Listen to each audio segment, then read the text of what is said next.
मेरे प्रिय विद्यार्थियों, भारतीय संस्कृति के मूल तत्व के तहत जो हम पढ़ रहे थे, कल हमने पढ़ा वर्ण व्यवस्था। आज हम पढ़ेंगे संस्कार। मैं डॉक्टर सीमा शकुनी, एसवीपी राजकीय महाविद्यालय डूंगरपुर से। जैसा कि आप जानते हैं, संस्कार शब्द की व्युत्पत्ति सम उपसर्ग पूर्वक क्री धातु से घञ्य प्रत्यय द्वारा हुई है। व्युत्पत्ति के आधार पर इसका तात्पर्य है सम्यक बनाना या विशुद्ध बनाना।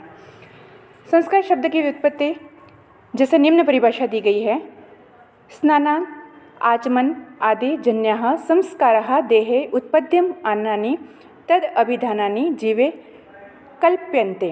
अर्थात स्नान, आचमन इत्यादि क्रियाओं से उत्पन्न संस्कार शरीर में पवित्र आदि कार्य रूप में प्रकट होकर जीव के संस्कार विशेष की संज्ञा के रूप में हमें मिलते हैं या बीज को आरोपित करते हैं।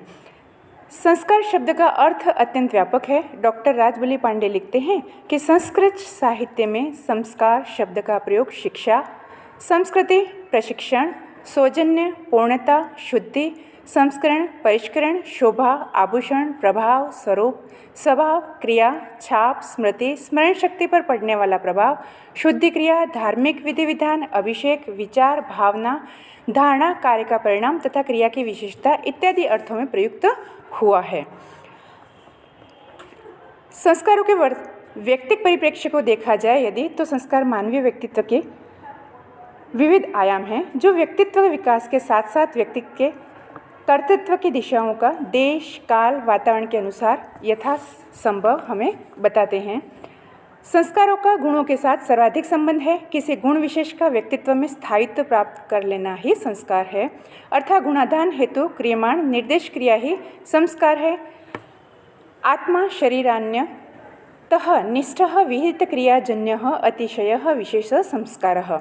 अर्थात स्वशरीर से पृथक विद्यमान किंतु शास्त्रोक्त अर्थात शास्त्रों में कहे गए अनुसार कार्य विशेष से स्वशरीर में उद्भूत पूर्व उपेक्षा अति विशिष्ट प्रतिमान गुण विशेष ही संस्कार शब्द से कहा जाता है।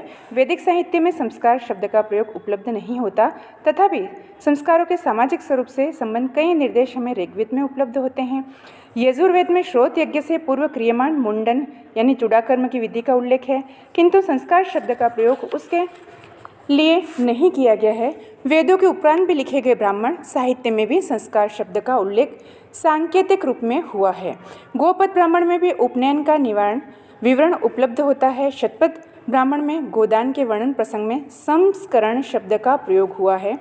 आरण्यकों एवं उपनिषदों में अधिकतर दार्शनिक विषय ही वर्णित हुए हैं।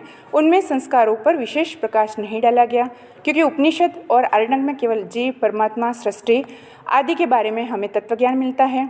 ब्रह्म क्या है, ईश्वर क्या है, सगुण क्या है, निर्गुण क्या है, इन सभी के बारे में हमें उपनिषदों से प्राप्त होता है।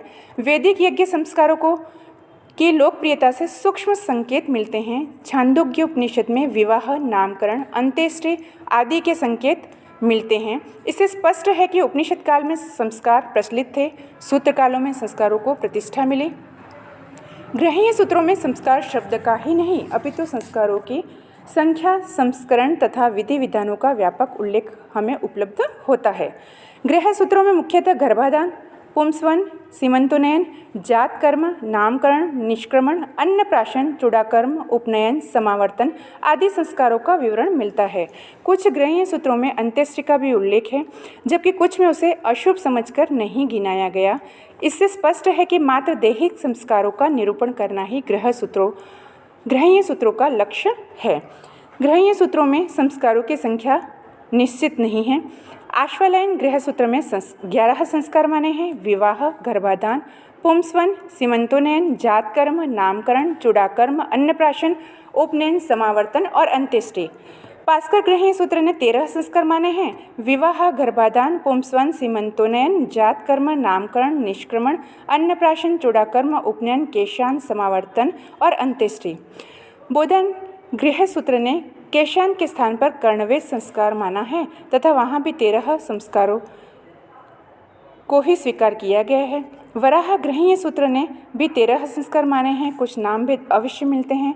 वैखानस ग्रहण सूत्रों ने 18 संस्कारों का उल्लेख किया है, जिनमें अधिकांश नए हैं। ये इस प्रकार हैं: ऋतु समगमन, गर्भाधान, सीमंत, विष्णुबलि, जातकर्म, उत्थान, नामकरण, अन्नप्राशन, प्रवसागमन, पिंडवर्धन, चौलक, उपनयन, पारायण, व्रतबंध, विसर्ग, उपाकर्म, उत्सर्जन, समावर्तन एवं पाणी ग्रहण संस्कार।